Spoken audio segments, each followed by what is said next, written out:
Welcome to DarkTruths, a place where we dive deep into the strange, the unsolved, and the stories that are darker than fiction. If you're someone who finds the unknown just as compelling as the known, you're in the right place. Every week, we explore true, mysterious cases from around the world, disappearances that defy explanation, crimes that leave more questions than answers, and events so bizarre they blur the line between reality and nightmare. Some of these stories you may have heard of. Others, they've been buried in silence. Until now, for our very first episode, we begin with a case that haunts the internet to this day. A case with real video footage, real fear, and a man who, in just a few short moments, went from ordinary to missing without a trace. This is the story of Lars Mittank, a 28-year-old man on vacation.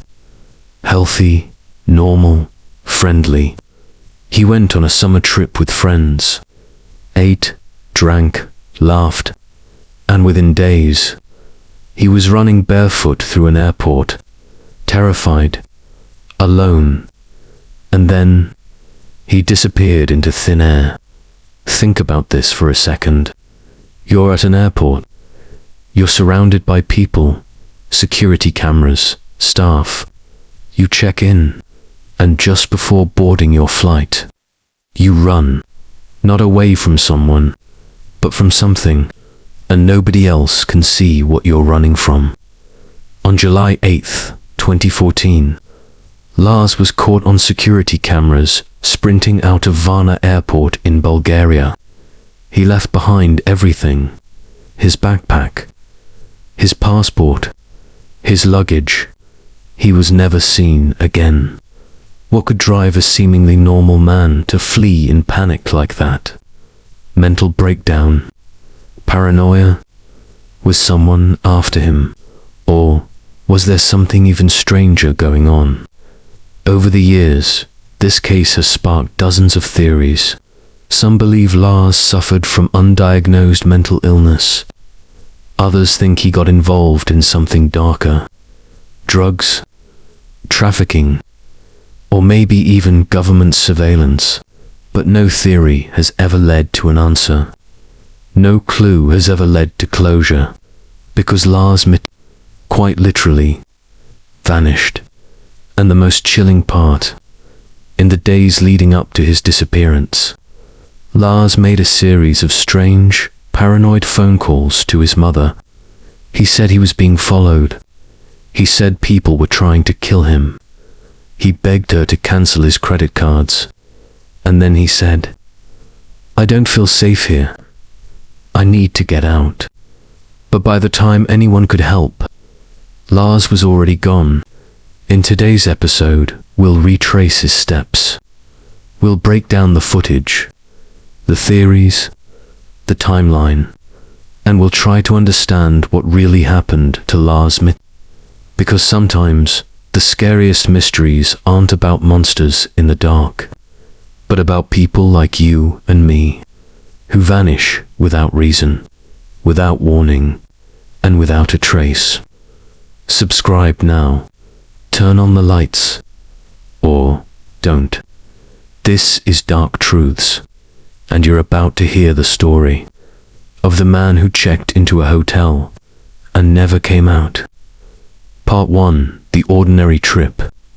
Lars Joachim, 28 years old, an electrical engineer from northern Germany. Tall, healthy, soft-spoken, a completely ordinary man.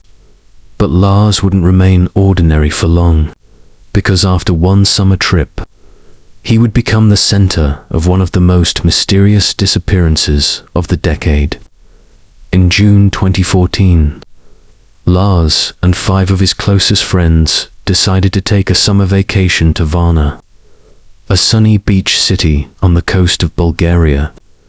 Golden beaches, blue water, all-night parties, a perfect escape from the daily grind. For Lars, this was his first time visiting Varna, and at first everything was perfect. The group spent their days swimming, eating, laughing. They partied at night and lounged in the sun during the day. Lars was described as cheerful, calm, and easygoing. He wasn't the loudest in the group, but he always smiled when someone cracked a joke. None of his friends had the slightest clue that in just a few days, Lars would be a completely different person. The shift began after a night out at a local bar. According to his friends, everything was normal, until Lars stepped outside alone. It was there that he reportedly got into an argument with a group of local men. The reason? Some say it was about football. Lars was a fan of Werder Bremen, and the men supported Bayern Munich. A shouting match turned physical, and Lars was struck in the side of the head. The next morning, he complained of ear pain. He went to a local clinic and was told he had suffered a ruptured eardrum. The doctor gave him antibiotics and advised him not to fly for several days. The change in air pressure could severely damage his ear. It was nothing life, but it meant one thing. Lars couldn't go home. His friends offered to stay with him, but Lars insisted they go ahead. "I'm fine," he told them.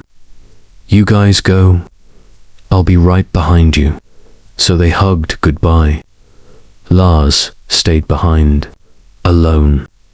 A decision that at the time seemed simple, but it would mark the beginning of a terrifying descent into paranoia.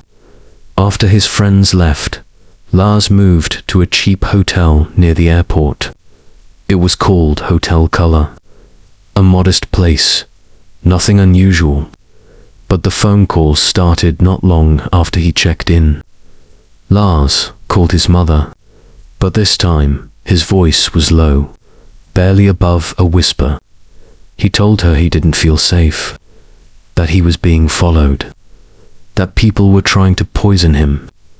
His words made little sense, but he sounded terrified. Then he sent her a message. "Please cancel my credit cards." The staff at Hotel Color would later say that Lars was behaving strangely. He avoided people, didn't eat, paced around his room constantly. He looked like a man on edge. And then, one night he disappeared. Surveillance footage showed Lars leaving his hotel in the middle of the night. No explanation, no luggage, no shoes, just gone. He came back hours later, but something had changed. He didn't just look scared, he looked haunted. What happened to Lars in those missing hours? Did someone threaten him? Was he being followed? Or was this the beginning of a psychological break? No one knows for sure. But one thing is clear. Lars was no longer acting like himself, and less than 24 hours later, he would run barefoot and panicked out of Varna airport and vanish forever. Part 2: The Strange Hotel. After saying goodbye to his friends, Lars checked into a cheap, modest hotel not far from the airport. It was called Hotel Color, a small, nondescript building painted yellow, tucked between apartments. Nothing about it stood out, but it would become the last place Lars was ever truly seen. At first, nothing seemed unusual. Lars had planned to stay just one night, until his flight home. He had medicine for his ear. He had contact with his mother. Everything seemed manageable, but within just a few hours, something changed. Lars began acting off. Hotel staff later described him as nervous, constantly pacing, standing at windows, peeking out into the hallway. He refused to eat, and when approached, he barely spoke. Then came the calls. Lars phoned his mother again. This time, his voice was lower, shaky. He whispered that he was in danger, that someone was after him. He said he was being followed by 4 men. One of them, he claimed, wore a uniform, a security guard. But there were no reports of anyone suspicious at the hotel. No witnesses. No complaints. Only Lars. Only his fear. Whatever he was seeing, he was the only one who could see it. Then came the strangest moment yet. Around 1 a.m., Lars left the hotel. No shoes. No luggage. Just his phone and his wallet. He walked into the darkness of the Bulgarian streets, disappearing for hours. No one knows exactly where he went. But when he returned, just before dawn, he looked shaken, pale. He didn't say a word, but whatever happened out there, it pushed him over the edge. And still, despite everything, Lars made plans to fly home. The next day, he called his mother. He said he was going to the airport. Finally, it seemed this strange chapter might be over. But the nightmare was only just beginning. Around 10 a.m., Lars arrived at Varna Airport. His flight was scheduled for later that afternoon. He checked in. His bag went through security. Everything was in order. But before boarding, he told airport staff that he still wasn't feeling well and wanted to see the airport's medical center. The doctor on duty gave him a quick checkup. But as the exam ended, something happened. Something sudden. Something terrifying. Without warning, Lars stood up. He muttered something unclear, and then bolted from the room.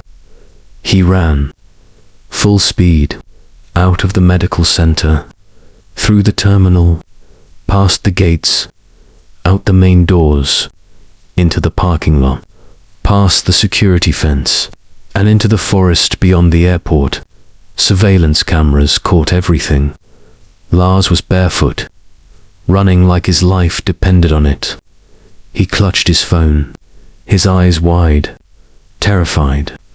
That footage is still available online today, and even after all these years, it still gives people chills, because there's something about his expression that makes you feel what he felt.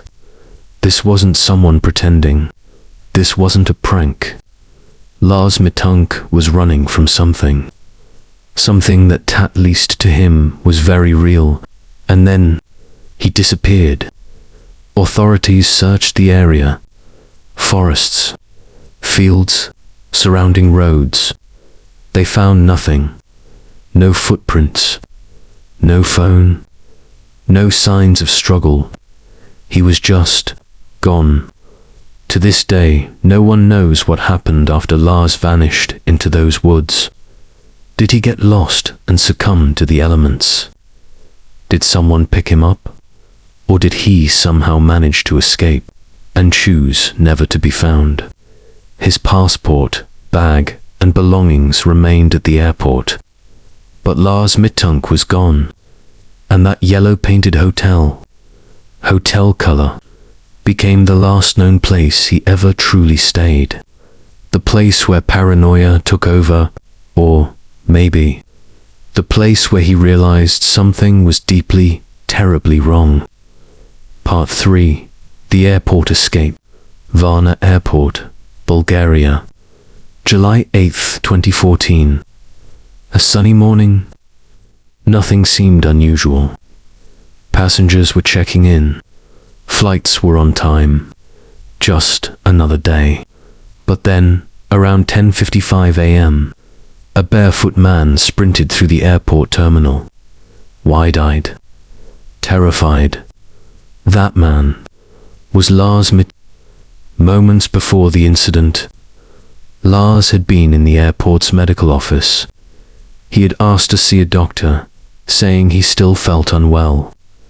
The attending physician, Dr. Kosta, recalled that Lars seemed anxious, but not aggressive. He complained about the pain in his ear and spoke softly. Nothing seemed alarming until someone else walked into the room. It's still unclear who the second man was. Some say he was another airport staff member. Others claim he was a construction worker in uniform. But the moment this man entered, Lars froze. His entire body tensed. Then he whispered something under his breath and ran. He didn't stop to grab his luggage, didn't wait to explain. He just took off. Out of the room, through the terminal, past confused travelers and security guards, and straight through the front entrance of the airport. Surveillance footage captured the chase. Lars sprinted across the airport parking lot, still barefoot. He crossed the outer fence, darted through an open field, and disappeared into a dense line of trees bordering the property. That was the last time anyone ever saw him. What was Lars running from? Was he hallucinating? Or did he really see someone he recognized as a threat? Police were called immediately. Search teams combed the woods. Helicopters scanned the area from above. Dogs were brought in. For hours, they searched and found nothing. Not a single trace of Lars. No blood. No torn clothing. No phone. It was like he'd vanished into thin air.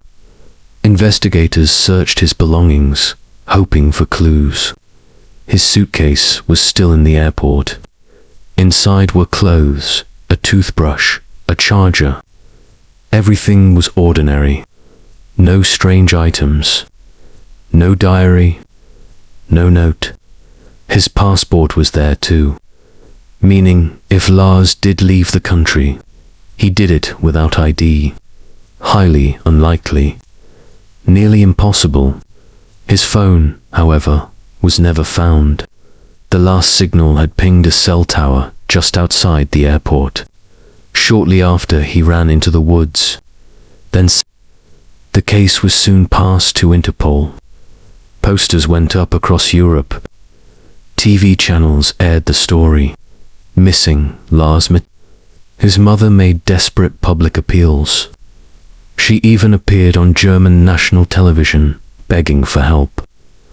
Lars, if you see this, please come home. But he never did. Over the years, dozens of sightings have been reported. A homeless man in Poland. Someone hiking in France. A traveler in Canada even claimed to have spoken with a man who matched Lars's description. But none of them were confirmed. None of them led to Lars. One of the most chilling aspects of this case is that Lars wasn't just missing. He was running from something. And his final moments on camera don't look staged. Don't look like mental illness alone. They look like pure terror. So what happened? Theory number 1, psychotic break. Some believe that the blow to his head and the antibiotics he was taking triggered a psychological episode. Paranoia? Delusions? It's possible, but that doesn't explain the intensity of his fear, or why he fled barefoot into the unknown. Theory number 2. He was being followed. What if Lars wasn't paranoid? What if he did see something? Something that made him fear for his life. His claims about 4 men and being poisoned sound far-fetched, until you remember. People do disappear. People are silenced. And sometimes the truth sounds crazy, because it is. To this day, no one knows for sure. What we do know is this. On July 8, 2014, a young man ran out of an airport, terrified, and was never seen again. Part 4, Theories and Haunting Questions. Lars Mittank ran, not casually, not confused, but full speed, as if something was right behind him. Something we couldn't see. In the years since his disappearance, countless theories have emerged, some grounded in psychology, others far more sinister. Theory number 1, a sudden psychotic episode. This is the most widely accepted explanation. A combination of factors may have triggered a brief psychotic break. The head injury from the fight, strong antibiotics of stress, isolation, and being in a foreign country. Psychiatrists note that certain antibiotics can, in rare cases, cause neuropsychiatric side effects, hallucinations, delusions, extreme anxiety. Perhaps Lars wasn't being followed. He only believed he was. But even if that's true, how did no one see him again? Wouldn't he have surfaced eventually, even in a confused state, unless something happened to him after he ran into those woods?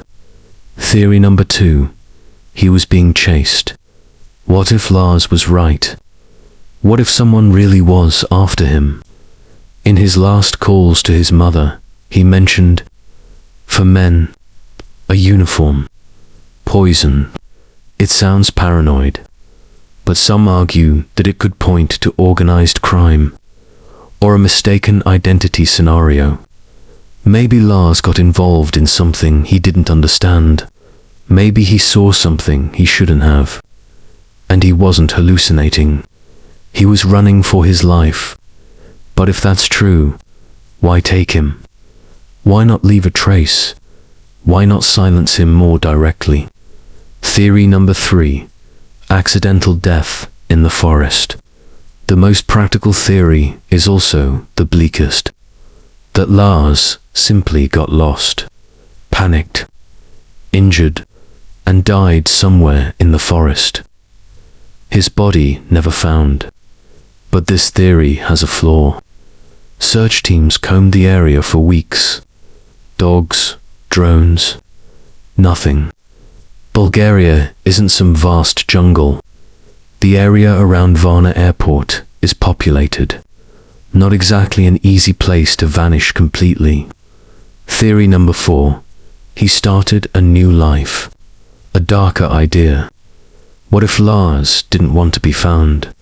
What if the paranoia was real, but not a symptom of mental illness, rather of someone trying to escape a different life? Some point to his whispering, his request to cancel his credit cards, his sudden change in behavior. Could Lars have been planning a disappearance? If so, he did it perfectly. No money, no passport, no plan, just gone. But this idea raises a haunting question. Why? Theory number 5, something we'll never understand. And finally, there's the theory that we're missing something completely, that there's a piece of this puzzle that no one's found, something that makes sense of his fear, his escape, his silence. Some speculate about secret government experiments, mind control, intelligence agencies.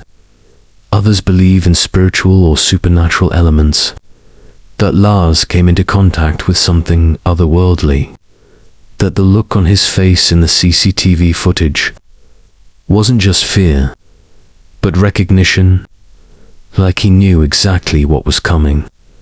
These theories may sound extreme, but in a case with this many questions, nothing can be ruled out. Unanswered questions. To this day, several haunting questions remain. What exactly happened at Hotel Color that night? Where did Lars go during the hours he vanished from the hotel? Who was the man that entered the medical room before he fled? Why did he refuse to tell airport staff what was wrong? Why has his phone never been recovered? Why would a perfectly rational man run into the woods without shoes and never come back? There is no closure, no grave, no evidence, only a grainy video, and a mother who still waits, sometimes The most terrifying mysteries are the ones without answers. And Lars Mittank's disappearance is one of them. Part 5, Conclusion and Final Message. Over a decade has passed, and still, no sign, no update, no trace of Lars Mittank. A young man went on a summer trip with friends, ate, laughed, watched football, and then, piece by piece, everything fell apart. A fight outside a fast food restaurant, a ruptured eardrum, a strange hotel stay, whispers of people following him. Then that sprint barefoot, panicked into the unknown. It all feels like a dream, or a nightmare, one you can't wake up from. We often think of missing persons cases as something with clues, but sometimes the scariest stories are the ones with no answers at all. Is Lars still alive? Did he succumb to the elements? Was he a victim of something darker, something hidden?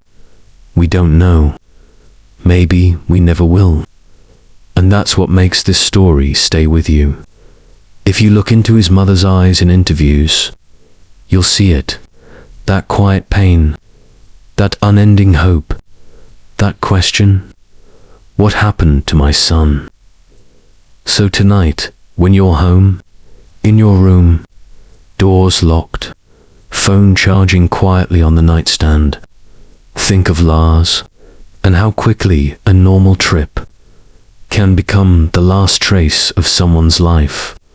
Disappearances like his remind us the world is not as solid as we think, and sometimes the darkness isn't in the shadows, it's in the silence. This was the case of Lars Mittank, the man who checked into a hotel and vanished forever.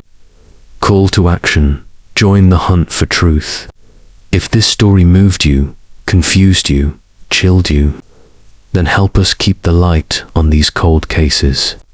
Subscribe to DarkTruths.